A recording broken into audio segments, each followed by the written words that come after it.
Hi friends, ഞാൻ നിങ്ങളുടെ പാറുവാണ്. ഇന്ന് സൺഡേ ആണ്. സൺഡേ രാവിലെ എല്ലാവരും ലേറ്റായിട്ട് എണീറ്റ് കഴിഞ്ഞപ്പോൾ ഇന്നലെ രാത്രിയിൽ ഞാൻ കുറച്ച് നമ്മൾ ചോറ് വെക്കുന്ന റൈസില്ലേ, ബ്രൗൺ റൈസ്, അത് കുറച്ച് വെള്ളത്തിൽ ഇട്ടിട്ടുണ്ടായിരുന്നു. ഒരു 1.5 കപ്പ് റൈസ് വെള്ളത്തിൽ ഇട്ടിട്ടുണ്ടായിരുന്നു സോക്ക് ചെയ്യാനായിട്ട്.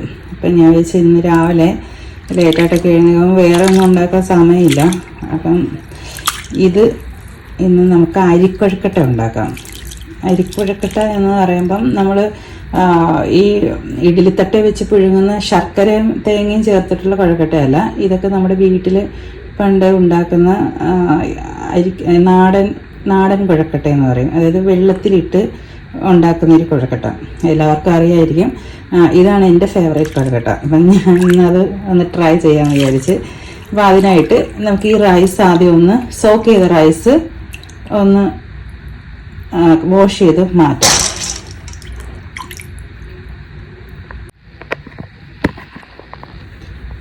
നന്നായിട്ട് വാഷ് ചെയ്ത് വെച്ചിട്ടുണ്ട്. ഇനി ഇതിലേക്ക് കുറച്ച് ഇൻഗ്രീഡിയൻസ് ചേർക്കണം. കുറച്ച് എന്ന് വെച്ചാൽ 2 ഇൻഗ്രീഡിയൻസ്. എന്നൊക്കെ പച്ച തേങ്ങ നല്ല തിരുമ്മിയ തേങ്ങ.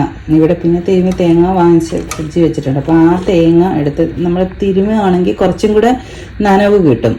ഇതിപ്പം വാങ്ങിച്ച് വെച്ചേക്കുന്നതായതുകൊണ്ട് അത്ര നനവൊന്നുമില്ല. എന്നാലും നമുക്ക് ഈ 1.5 കപ്പ് റൈസിന് ഞാൻ ഒരു തേങ്ങ, ഇല്ലെങ്കിൽ ഒരു 1/4 തേങ്ങ, ഇപ്പം ഞാനിപ്പോൾ ഒരു തേങ്ങ ഇവിടെ ചേർക്കാൻ പോകുന്നു. അപ്പോൾ ഒരു തേങ്ങ തിരുമിയത് ഇടുക. ഒരു ടീസ്പൂൺ ചെറിയ ജീരകം, നല്ല ജീരകം കൂടെ ഇടുക. ഇട്ടിട്ട് നമുക്കിതൊന്ന് അരച്ചെടുക്കാം.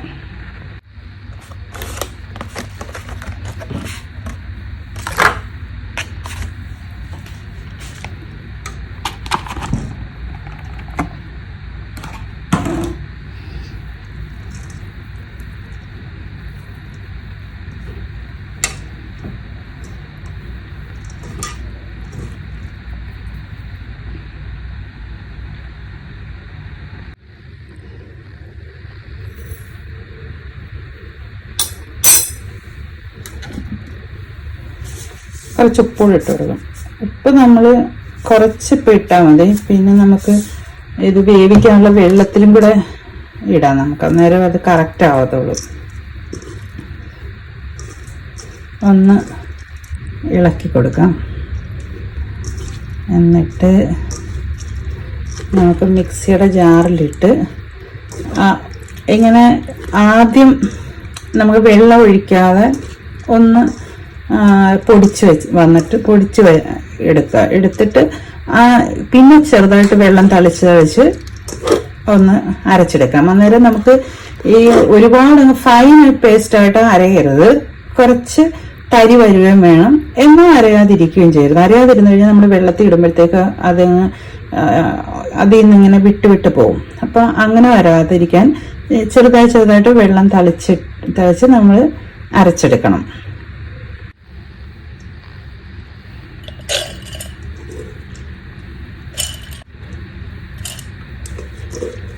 നമുക്ക് ഈ അരി 2 ഇടാം.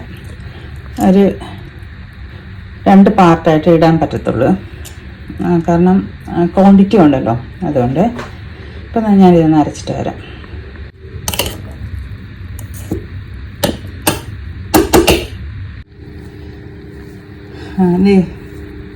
ഈ ഒരു ഇതിൽ നമുക്ക് അരിഞ്ഞ് കിട്ടണം. ഇത്ര അരിഞ്ഞ് കിട്ടണം. ഇനി ബാക്കിയും കൂടെ നമുക്ക് മിക്സർ ജാറിലോട്ട് ഇട്ട് കൊടുക്കാം.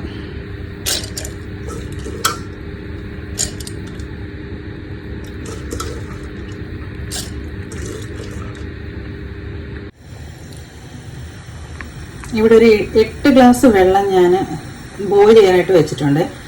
ഇത് നമ്മൾ ഇവിടെ ഉള്ളവർ ശ്രദ്ധിക്കേണ്ടത്, ഇത് നമ്മൾ പൈപ്പിൽ നിന്നുള്ള വെള്ളം ആകരുത് ഇത് എടുക്കാനായിട്ട്. കാരണം നമ്മൾ അരി വെക്കുമ്പം സാധാരണ പൈപ്പിൽ വെള്ളം എടുത്തിട്ടാണല്ലോ വെക്കുന്നത്. ഇത് പക്ഷെ നമ്മൾ കുടിക്കാൻ വാങ്ങിക്കുന്ന വെള്ളം ഉണ്ടല്ലോ, അത് തന്നെ നമ്മൾ ഈ കൊഴുക്കട്ട ഉണ്ടാക്കാനായിട്ട് വെക്കണം. കാരണം ഇതിനകത്ത് നമ്മൾ ഇപ്പം കൊഴുക്കട്ട മാവ് ഉരുട്ടിയിട്ട് കഴിഞ്ഞാൽ ഈ വെള്ളം നമുക്ക് കുടിക്കേണ്ടവർക്ക് ഇഷ്ടമുള്ളവർക്ക് കുടിക്കാം. അപ്പം നമ്മൾ സാധാരണ ഇത് കുടിക്കാറുണ്ട്. അപ്പം അന്നേരം ഈ പൈപ്പിലെ വെള്ളമാകുമ്പോൾ നമ്മൾ അതങ്ങനെ യൂസ് ചെയ്യുന്നില്ലല്ലോ.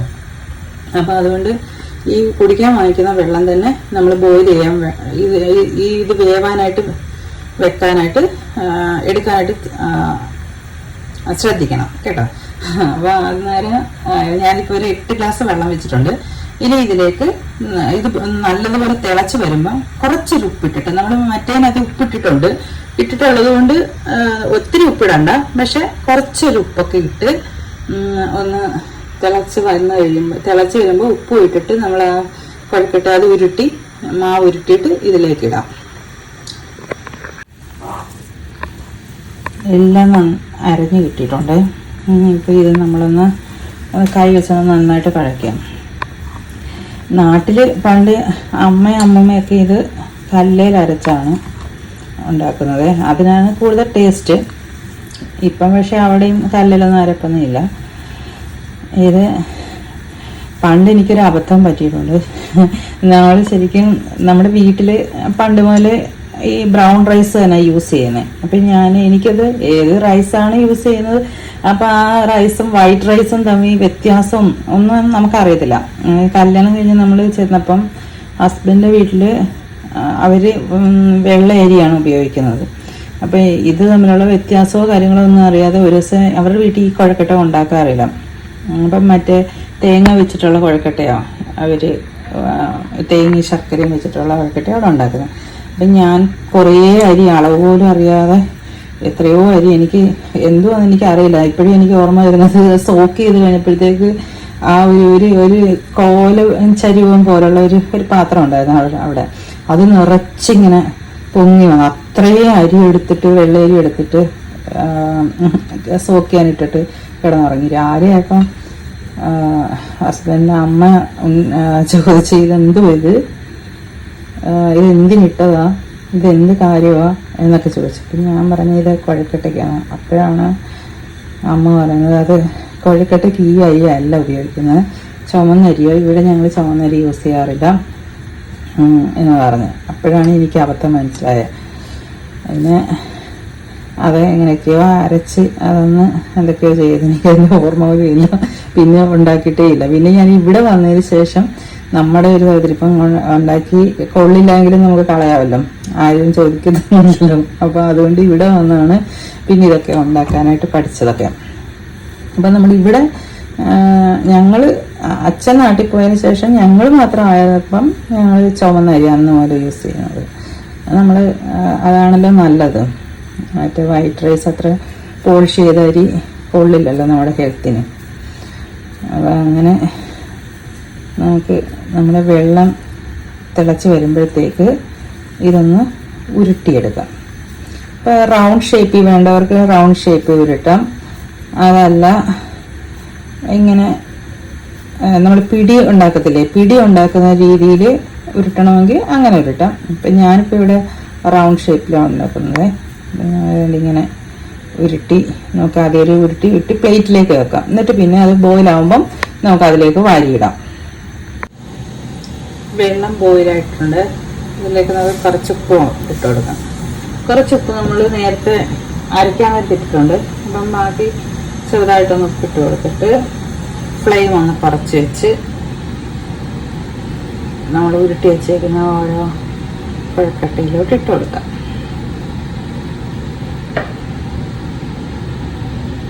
വെള്ളത്തിൽ കൈമുട്ടാതെ സൂക്ഷിക്കണം. ചൂടുവെള്ളം, തിളച്ച വെള്ളമാണ്, ചൂടുവെള്ളം അല്ല, ബോയിൽ ചെയ്ത വെള്ളമാണ്. അതിലേക്ക് അങ്ങനെ ഓരോ പീസായിട്ട് ഇങ്ങനെ ഇട്ട് കൊടുക്കാം.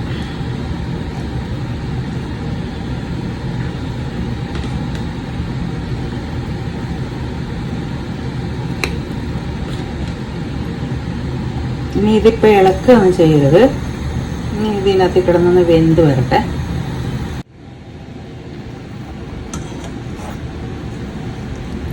നമ്മുടെ കുഴക്കട്ട നല്ല വെന്ത് വന്നിട്ടുണ്ട്. അതുപോലെ അപ്പം നോക്കിക്കേ, ആ കുഴക്കട്ട വെള്ളം കണ്ടോ, വെള്ളം നല്ല കുറുകി വന്നിട്ടുണ്ട്. ഇത് നമുക്കിനി ഒരു ബൗളിലേക്ക് മാറ്റാം. അപ്പോൾ നമ്മുടെ കുഴക്കട്ട റെഡി ആയിട്ടുണ്ട്. നല്ല ടേസ്റ്റി ആയിട്ടുള്ള കുഴക്കട്ടയുടെ റെഡി ആയിട്ടുണ്ട്. ഇനി ഇതിൻ്റെ കൂടെ നമുക്ക് പഞ്ചസാര കൂട്ടി കഴിക്കുന്നത് എനിക്കിഷ്ടം. ചിലർ തേങ്ങാപ്പാലും പഞ്ചസാരയും കൂടെ കൂട്ടി കഴിക്കും, ചിലർ വെറുതെ കഴിക്കും. അപ്പം ഞാനിവിടെ പഞ്ചസാര കൂട്ടി കഴിക്കാൻ പോകുന്നു.